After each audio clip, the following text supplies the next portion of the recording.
Okay, what is validation?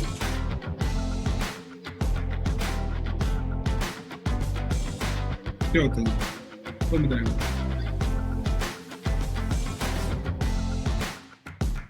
Anybody has any idea about validation? Hindi क्या होती है validation की?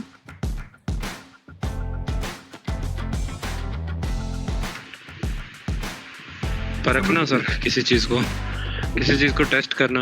हाँ जी, टेस्ट करना तो वो तो इसके बाद, वैलिडेशन के बाद का पार्ट होगा। दैट इज कॉल्ड, वैलिडेशन होता है कि मैंने क्या करा,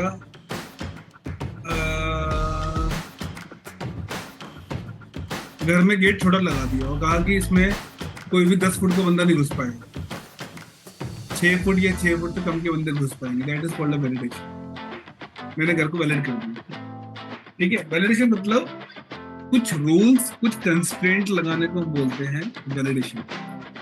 टू अप्लाई सम रूल्स और कंस्ट्रेंट्स।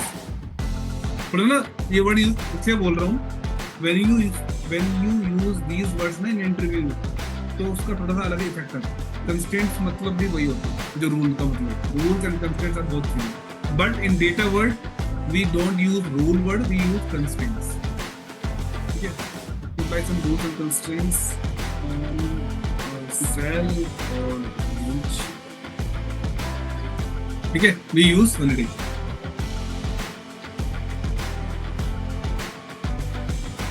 अब बहुत से लोग बोलते हैं कि वो ड्रॉप डाउन बनाया जाता है, राइट? वैलिडेशन में ड्रॉप डाउन बनाया था ना फाइल के अंदर, ऐसा बनाया था ना कि ये P और L तो यहाँ पर P लो। तो ये क्या किया हमने इस सेल को वैलिडेट कर दिया कि you can enter those value which are there in the list, you can not enter any other value. आप यहाँ पे आके मैं अपना नाम नहीं लिख सकता, मना कर देगा मुझे। यू कैन यूज इधर, यू कैन राइट P, इधर you can write P. You cannot use any other character or word apart from these two, right? That is called a validation. That is a type of validation. ठीक है, to apply some rules of some rules or constraint on a cell or a range called as a validation. अब ये क्यों लगाते हैं? Why we use that?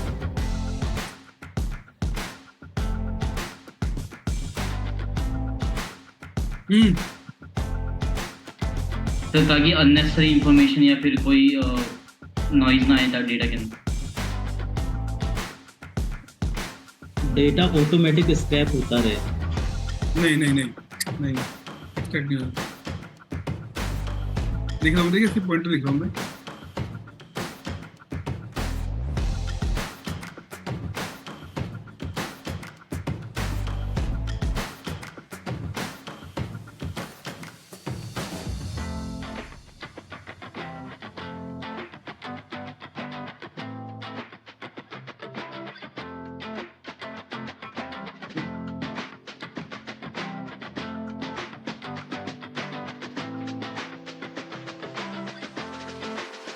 ठीक है, 4 point याद रखोगे।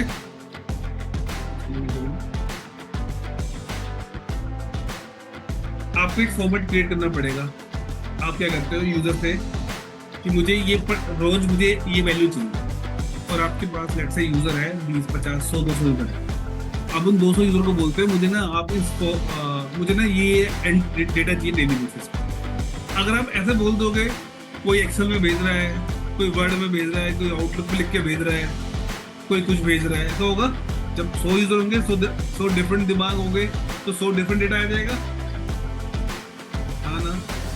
तो आप क्या करोगे, you will create a format जिसके अंदर आप मेंशन कर दोगे और रूल्स लगा दोगे। लेट से जैसे आपको अटेंडेंस मंगानी है, अटेंडेंस के लिए आप कहते हो भैया P ही डलेगा, आप प्रेजेंट नहीं लिख सकते, आप PR नहीं लिखोगे, आप P ही लिखोगे। आपने लिस्ट बना के दी थी, सो दैट कि जो आपके फॉर्मूले लगे होंगे पीछे पैकेट में वो सही काम कर रहे होंगे ना। अदरवाइज आपके फॉर्मूले का क्या पता चलेगा उसने क्या लिखा है? कोई स्पेस लगा दे, कोई कुछ कर दे, कोई प्रेजेंट लिख दे, तो आपका फॉर्मूला काम नहीं करेगा। तो इसलिए हम क्या करते हैं, फॉर्मेट डिजाइन करते हैं। अब जब आप BBA करोगे ना, पाइथन और BBA, तो उसमें क्या होता है कि आपका कोड हर डेटा पे नहीं चलता है। कोडिंग करने से पहले हमें एक फॉर्मेट डिजाइन करना होगा। कोई भी आपकी वेबसाइट डिजाइन होती है, सबसे पहले वो डिजाइन होती है, उसके बाद उसकी कोडिंग होती है वेबसाइट की। जो होती है जावा के ऊपर या सी शार्प, उसके बाद होती है। पहले वो डिजाइन कर देते हैं कि भैया एंट्री ऐसी आएगी, यूजर की एंट्री ऐसी ही आएगी, राइट। फिर आता है आपका इनकरेक्ट एंट्री। ऑब्वियसली जब हमने फॉर्मेट बना के दे दिया है, उस पर वैलिडेशन लगा दिया, तो यूजर इनकरेक्ट एंट्री नहीं डाल पाएगा उसके अंदर। उससे आपकी डेटा की क्वालिटी बड़ी अच्छी होगी, जो भी आपका एंड प्रोडक्ट निकल के आएगा, रिपोर्ट निकल के आएगी, एनालिसिस निकल के आएगी, दैट वुड बी 100% करेक्ट। और आपकी एफिशिएंसी बढ़ जाएगी, क्योंकि अगर आपके पास एक्यूरेट डेटा आएगा तो प्रोसेस करने में टाइम कम लगेगा। यस, अदरवाइज तो डेटा क्लींजिंग के अंदर ही पूरा दिन चला जाता है। क्लियर है? ये चार चीजें क्लियर रहेगी? Yes sir. अब आते हैं टाइप्स ऑफ वैलिडेशन। कितने टाइप के होते हैं मेरे पास? हमारे पास होते हैं 6 टाइप की। 1 2 3 4 5। First is whole number, decimal,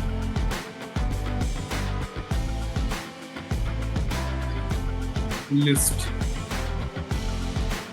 date, time, text number, और सातवीं जो होती है वो होती है कुछ। ठीक है, ये होती है ना,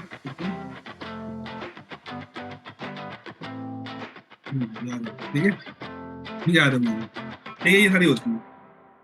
जो पहली वाली है ना, एनी वैल्यू, वो नॉर्मल सेल ही है आपका, कि आप उस सेल में कुछ भी एंटर कर सकते हो, that is not a validation. तो वैलिडेशन आपकी ये होती है। Let's start with the whole number. यहां तो कोई क्वेश्चन? मैं ये कह रहा हूँ वैलिडेशन, इसके बाद वैलिडेशन में कुछ भी, जब मैं कराऊंगा एग्जांपल, उसके बाद वैलिडेशन का कुछ भी आ जाए आपके पास, मिस नहीं होना चाहिए, उस लेवल पे सिखाना। ठीक है, ठीक मैच होल नंबर मैं सब करा रहा हूँ, सारे एग्जांपल दे रहा हूँ। होल नंबर क्या होता है? क्या होता है होल नंबर? जीरो से स्टार्ट इन्फिनिटी तक, जिसमें डेसिमल नहीं होते बेसिक, है ना, ये बोलो ना। अच्छा, the number without decimals called a whole number. ये कहना चाह रहे हो ना? 0 से स्टार्ट तो 1.5 भी होता है, 1.2 भी होता है, 1.3 भी होता है। तो आंसर आएगा the number without decimal is called a whole number. ठीक है, तो हमने एक होल नंबर लिया और कहा होल डीएल किया, होल नंबर पे गए, और यहाँ पे वो ऑप्शन दे रहा है कि आपको क्या करनी, बिटवीन, ये सारा नंबर्स के लिए देखो, you can use with numbers only, between, not between, equal to, not equal to, greater than, less than equal to. ठीक है, लेट्स से बिटवीन लगा दिया हमने, कहा कि let's say 10 to 100, you can enter only value from 10 to 100। Now if I try to write let's say 11.2 गुना कर देना,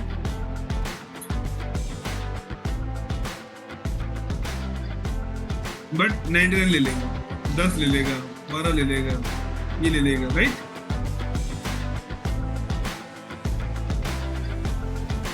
ठीक है, अब मान लो कोई यूजर आता है और वो लिखता है 12.9, अब ये एरर आया, उस एरर से क्या समझ में आएगा उसको?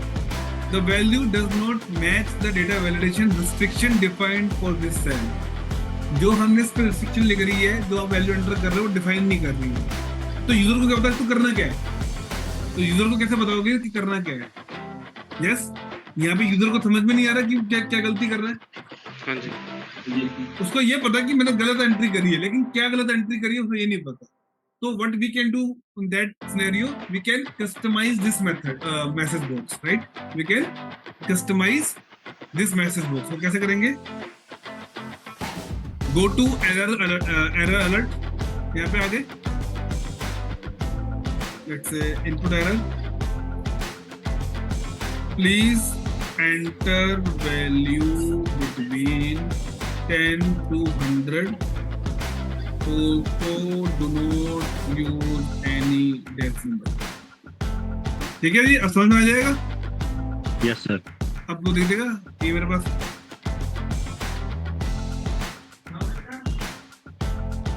उसको समझ में आ गया भाई ये तो मैं ठीक कर रहा हूँ, बट ये गड़बड़ है। क्लियर है? इसको बोलते हैं एरर मैसेज। एरर मैसेज भी बहुत टाइप के होते हैं, बट अभी हम यहाँ पर वैलिडेशन के लिए यही स्कोप वाला यूज करेंगे। एक होता है error message with before entering value, एक होता है error message after entering value. ये वाला जो था वो था आफ्टर एंटरिंग द वैल्यूज जो एरर आ रहा है। एक आता है बिफोर। बिफोर में क्या करते हैं कि आपको एंट्री करने से पहले ही बता देगा करना क्या है। वो थोड़ा सा ऑकवर्ड लगता है देखने में, बट इधर मैंने शॉर्टकट नहीं बताया आपको। क्या शॉर्टकट होता है ओल्ड DL। ये पुराना है, 2003 का शॉर्टकट है, ठीक है, मैं यूज करता हूँ ओल्ड DL। मैं पुराने शॉर्टकट इसलिए सिखाता हूँ, कल को आप जाओगे इंटरव्यू में पुराना शॉर्टकट यूज करोगे ना तो वो समझ जाएगा, अच्छा ये बंदा पुराना है, ये एक्सेल पे काम कर रहा है बहुत पहले से। ये ट्रिक्स होती है, बताऊँ मैं, ये कुछ में ट्रिक्स होती है सामने वाले बंदे को समझाने के लिए। तो ओल्ड DL देख के समझ जाएगा, अच्छा है तो पुराने वाला यूज कर रहा है, तो समझ ये पुराना बंदा है, ये पुराने का टाइम से एक्सेल यूज करता है। आइडली इंटरव्यू होता क्या है कि 50% झूठ सामने वाला बोलता है, 50% झूठ जो इंटरव्यू दे रहा है वो बोल रहा है, 50% झूठ जो इंटरव्यू दे रहा है वो बोल रहा है। ये तो होता है इंटरव्यू, है ना, यही होता है ना इंटरव्यू। Yes sir. भाई जो सामने वाला बंदा है जो इंटरव्यू दे रहा है वो भी झूठ बोल रहा है, और जो ले रहा है वो भी झूठ बोल रहा है। अगर दोनों के झूठ आपस में मैच हो जाते हैं तो इंटरव्यू सिलेक्शन हो जाता है।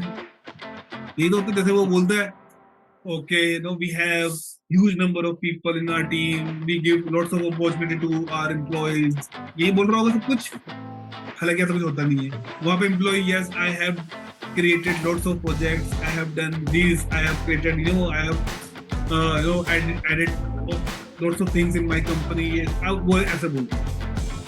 ये होता है।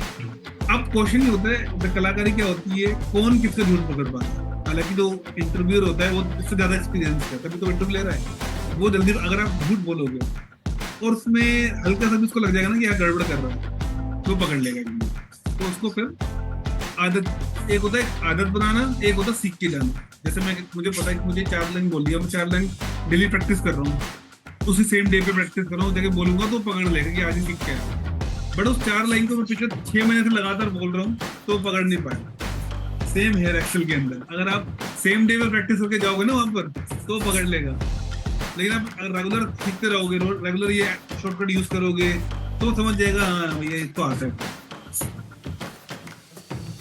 ये होता ना, मैं ये बड़ी पते की बात बता रहा हूँ क्योंकि मैं इंटरव्यूज लेता हूँ, मुझे पता है मेरा टाइप है, मैं डेली इंटरव्यू लेता हूँ। मैं एक दिन में पकड़ लेता हूँ किसी बंदे को आता ही नहीं आता। एक इंटरव्यू लिया एक लड़की का मैंने, उसने मुझे वो सब बताया, मतलब कि मैं ये करती हूँ, ये करती हूँ, कि मुझे लगा कि मैं तो कुछ नहीं कर रहा लाइफ में, मुझे तो कुछ नहीं आता।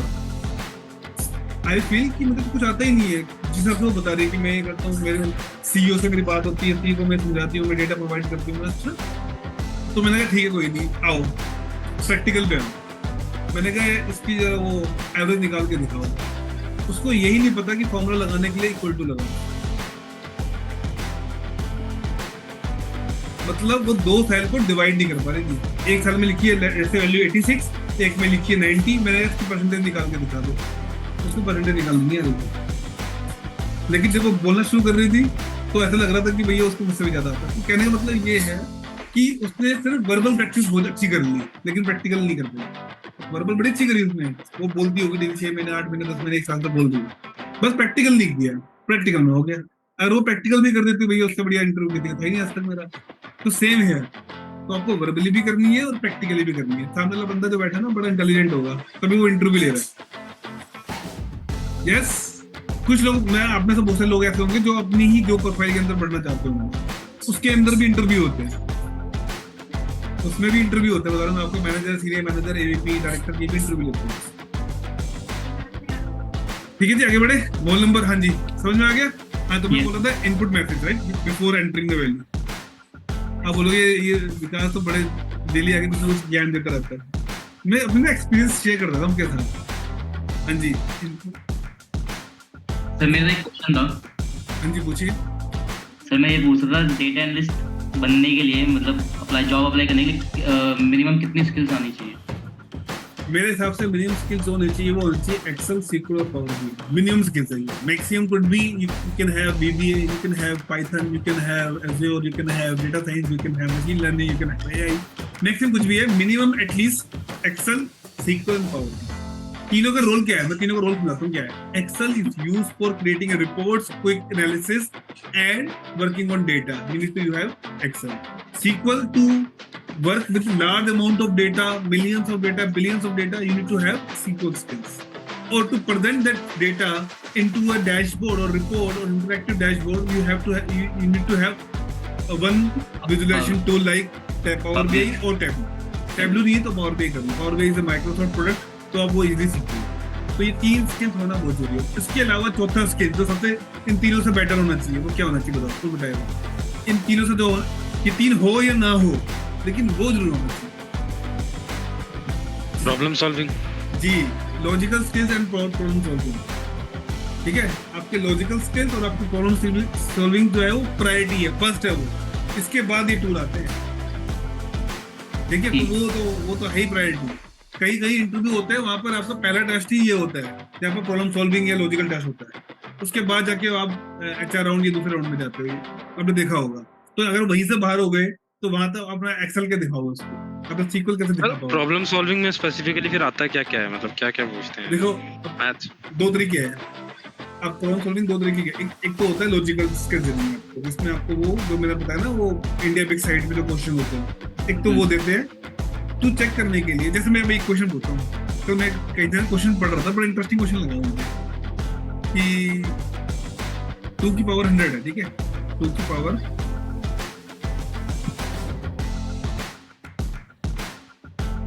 तो बड़ा इंटरेस्टिंग क्वेश्चन लगा मुझे. मैं ना सर पढ़ते रहता हूँ. ठीक है, ये आ गया.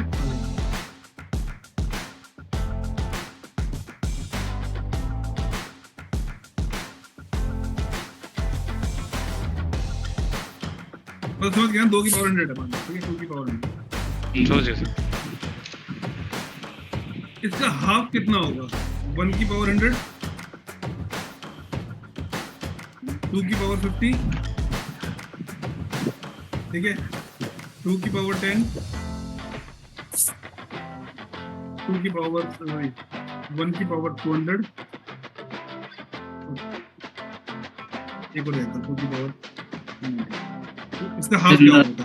लास्ट वाला सर 2 की पावर 99. इसका हाफ कितना होगा बताओ? सर 2 की पावर 99. बाकी लोग ये अमित को ऑप्शन आ गया. और 2 की पावर 99 ही होगा सर. 2 की पावर 99 ही है सर. 2 पावर 99 ही आएगा सर. ये नहीं होगा. नहीं सर. नो नहीं सर, सर, ये नहीं. पावर पे है ना. तो वो डिनोमिनेटर 2 में डिवाइड करेंगे ना, तो वो पावर माइनस में होके ना 100 में हाँ, एक 2 से कट जाएगा बस. राइट, बिल्कुल सही.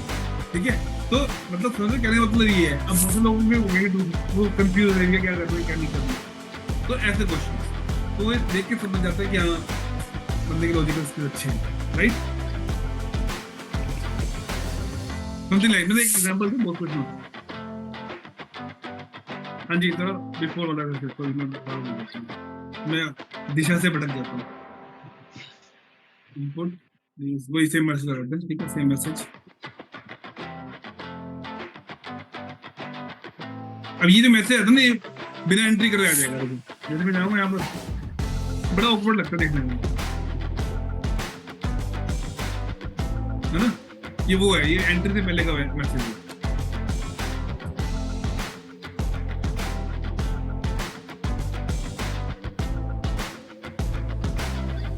ठीक है, ओके.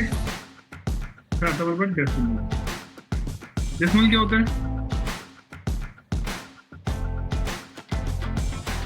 पॉइंट्स हो. इसमें दोनों चीज हो, नंबर भी हो और पॉइंट भी हो. राइट, ये दोनों चीज होगी ना डेसिमल. तो यस सर, कॉम्बिनेशन ऑफ दोनों चीज होती है. Decimal is the combination of whole number as well as the decimal.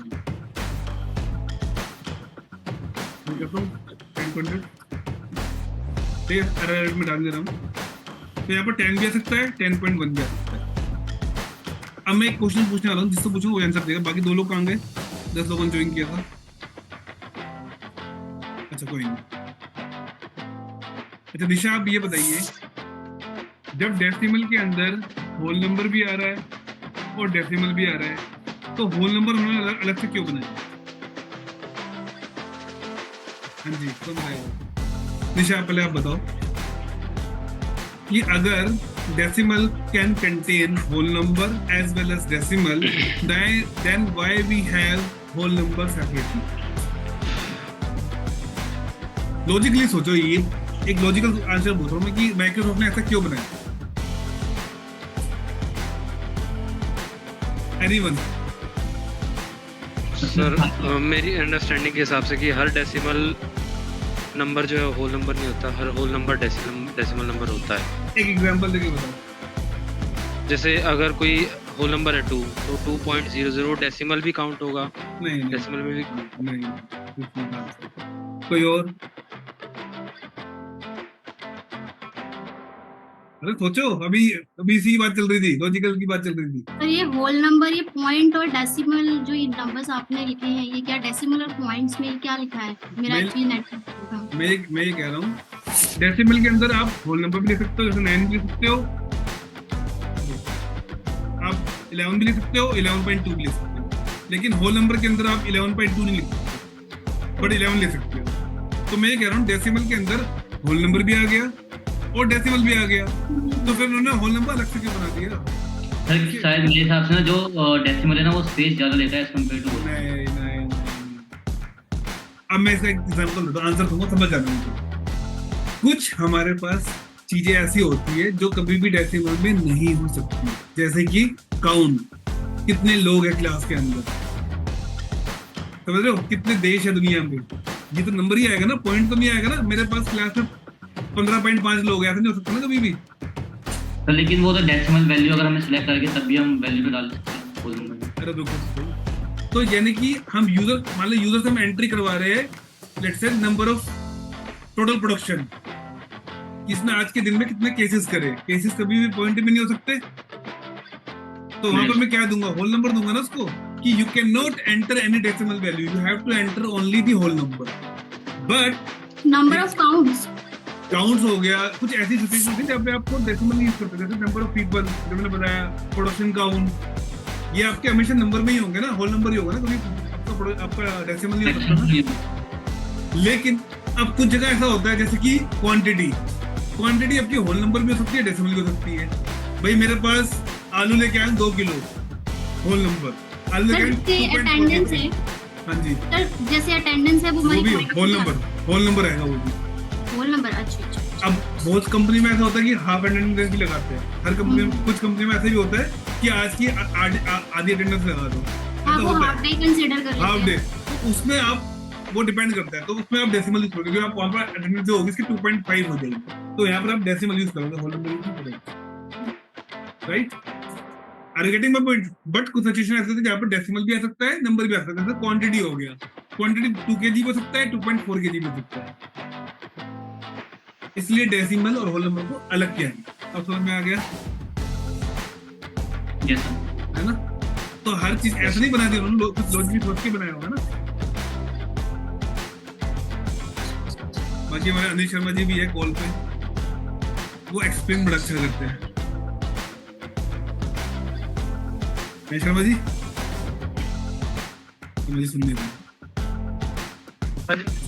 तो मैं थोड़ा अवे था। मैं ये कह रहा था कि अभी हम बात कर रहे थे कि why we have separate whole number and decimal, however decimal can contain whole number and decimal both, then why we have separate whole number। तो मैंने कहा एक्सप्लेन हमारे शर्मा जी बड़ा अच्छा करते हैं। नहीं सही है जो आप एक्सप्लेनेशन दे रहे हो, लोगों ने जो बोला कि हाँ ठीक है, हमारे पास कुछ ऐसी क्वांटिटीज होती है जिन्हें हम डेसिमल में एक्सप्रेस कर ही नहीं सकते, कोई ऑप्शन ही नहीं है। ठीक है, जैसे हमारे पास कितने प्लैनेट्स हैं हमारे सोलर सिस्टम, अगर कोई बोले 9.5 प्लैनेट्स हैं तो अजीब लगता है, तो ये बात अच्छा है। जैसे एज आपकी होल नंबर भी हो सकती है, डेसिमल भी हो सकती है। मेरी एज 17.5 साल है, ये 17 साल है।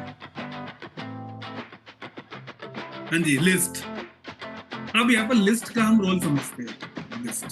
लिस्ट होता है कि हम एक सेल के अंदर एक लिस्ट दे देते हैं कि आपको इसी में से ही सेट करना है। तो लिस्ट आपकी 2 टाइप की होती है, एक होती है मैनुअल, एक होती है रेफरेंस। तो जैसे मैंने एक लिस्ट बनाई, लिस्ट पे गए, अब लिस्ट के अंदर सोर्स आ रहा है। सोर्स जो 2 टाइप के होते हैं, या तो उसमें लिख लो, जैसे मैंने यहाँ पे लिख दिया विकास, अनिल, संजय, विनय, ठीक है, 4 वर्ड लिख दिए। नाउ आई कैन सी कि यही 4 नाम दिखेंगे मुझे। मैं यहाँ पर कुछ और नाम लिखने की कोशिश करूंगा, जैसे मैं यहाँ पर अभय लिखने की कोशिश करूंगा तो मना कर देगा, अमित लिखने की कोशिश करूंगा तो मना कर देगा, क्या भैया विकास लिख पाओगे, विकास लिखो, क्या दिखेगा, या तो सेट कर लो या तो लिख लो। ठीक है, ये हो गया मैनुअल। एक होता है आप कहीं पे लिस्ट लिख देते हो कि भैया यहाँ पे मैंने A B C D E F G H yes. अब आप इसका रेफरेंस भी ले सकते हो। ठीक है, यानी कि whenever you change the reference आपका वैलिडेशन भी चेंज हो जाएगा। जैसे मैं A के बदले में करता हूँ AB, तो वो A नहीं दिखेगा ABC दिखेगा यहाँ।